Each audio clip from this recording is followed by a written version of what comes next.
Welcome back, folks. Dow Industrials up 176. You get the Nasdaq up 16. S&P's up 9.5. Let's go to Mark in Bedford. What's going on, Mark? Cold. I heard my mother said, "Oh, never say duty for a lot of words." Well, I got one for you though. Cold. So yeah, it's still cold up there, huh? Well, maybe. Yeah, it's supposed to be in the 50s by Tuesday, so Okay. short-lived experience, I guess. That's good. It warmed up a lot right here today. Like we're like did it? 65, 70 maybe. Yeah. How cold did it get yesterday down there? Like 55, right? Yeah, even early in the morning. It's a different deal with our sun once it comes out. You know, in the middle of the day is usually okay. It might have been in the 40s early, but yeah, up to 60, 64. As soon as the sun, it's beautiful out right now. So we're going to send some of that up to you. We can normally tell, though, it's kind of interesting, folks, is that if it does get nice up here, going up the East Coast, you know, in New England, it'll get warmer. And when you guys get cold, like we can tell if you get real cold, it's going to be like down here normally within a day or 2 days, you know. This one here, we were really lucky. It didn't, you know, it stopped somewhere like in Jacksonville, like really North Florida, when you looked at the map.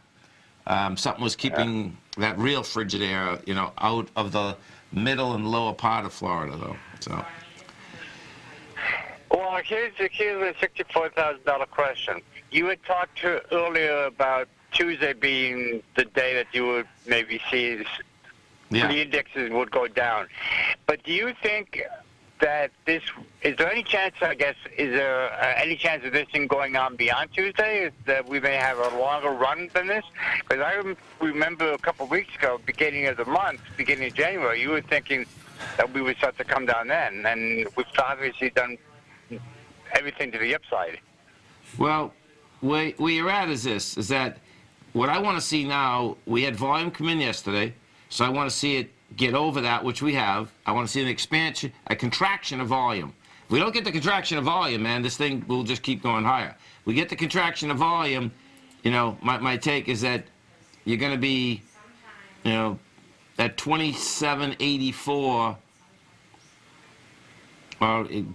bottom line is that the 2710 and we're 2715. I think we're right there myself, you know. So where I come up with the Tuesday mark is that walking into window dressing, you know, it's a positive bias in the marketplace, period. I mean, it's just... Well, yeah, well, you said that yesterday also, and I remember at the top of the show you said the same thing. And I do not disagree with that. That's very, very positive. But I'm just wondering, you know, we all thought the market would come down in January, and here we are, February 1, and we're still going up. So that's what made me ask the question, basically. Yeah, I mean, listen, I don't know what you want me to say, man. We go through this a lot. you know, deviant market, I guess, Tom, right? Deviant market. In what? Deviant market. Deviant. Yeah, I like this market, man. I think it's a trader's market. I like what this market's done. You know? Yeah. It's.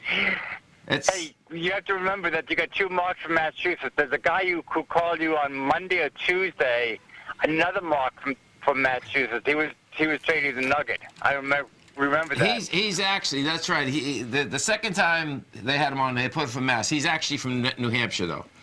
Yeah. Oh, okay. Unless you know what, he might have moved over the border because we met him when we had the radio station. Nashua, right? Yeah, Nashua. Nashua is literally a mile or two from the border. Exactly. Yeah. And you know what is so wild, folks, is that when you're like down in Florida, up there, you know, we're so close to Nashua that it's like. It was only a 45-minute drive, I mean, from Boston, do you know what I mean? And so it's intriguing. But yeah, I know, and I'm sure he did good on that Nugget, no doubt. But yeah, I know the different... States, Tommy, is so small compared to the states and the rest of the country. I mean, look at Rhode Island, you know.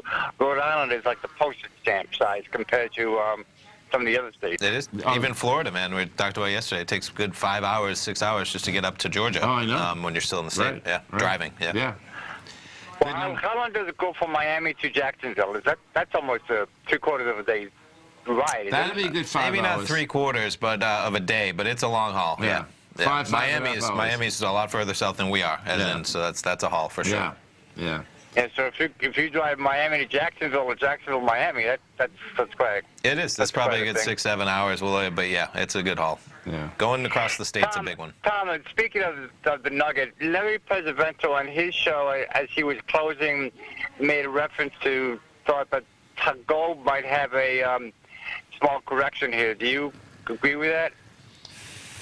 Well, let me look at this baby. So I don't see it, basically having a correction. I mean, but we just went, I don't. What is the definition of a correction? I don't know. I didn't ask Larry, so. So, I mean, we just went in, 6 days from 1281 to 1328. Yeah, can you pull back into 1317? Yeah, somewhere in there. I mean, this is a break topside. That's my take on it. And today is going to be really important, folks, inside the dollar index, because what you have with the dollar index is that we're going to more than likely close inside this 95,830 mark. Now, that being said, you can see that there's not a move low with conviction in the dollar yet. We've been battling over this line since October 24th, which is just a mind blower, but it is what it is. And, the line's getting further away. There's no doubt about that. But I want to see some conviction on that move lower. And actually, we go over the euro because we know when we started the show that euro. Oh, look at that! It's funny. It must have snapped all the way back. No. Actually, when we looked at it intraday, the euro looked a little bit different than it does right now. So the euro still looks like it wants higher price. We go to the pound does. The pound rejected the lower price out here, which is pretty cool.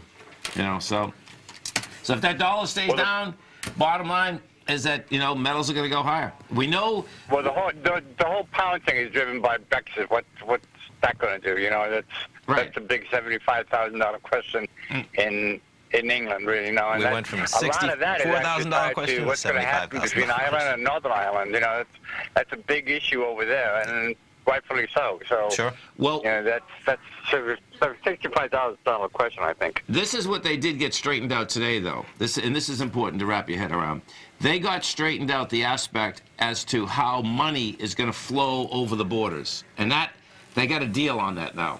So that, I suspect, is a big number. Let me find this for you, because prior to this, right, like if you had a Goldman Sachs and all this, are just running money, or investments, that they didn't have a way to basically go over the border, and now they do. That happened this morning.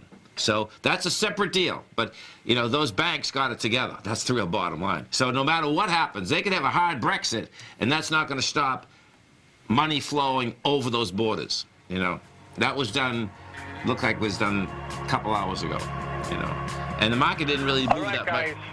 We'll watch the volume on the S&P. Thanks, Tom. Have a great one, man. Thanks, Mark. Have a great weekend. You too, man. You too. Have a great Go one. Patriots. Yeah, Patriots. All right, exactly. You got it, man. That's right. Go Pats. Dow Industrials up 143, NASDAQ up 7, S&P's up 6.5. Come right back.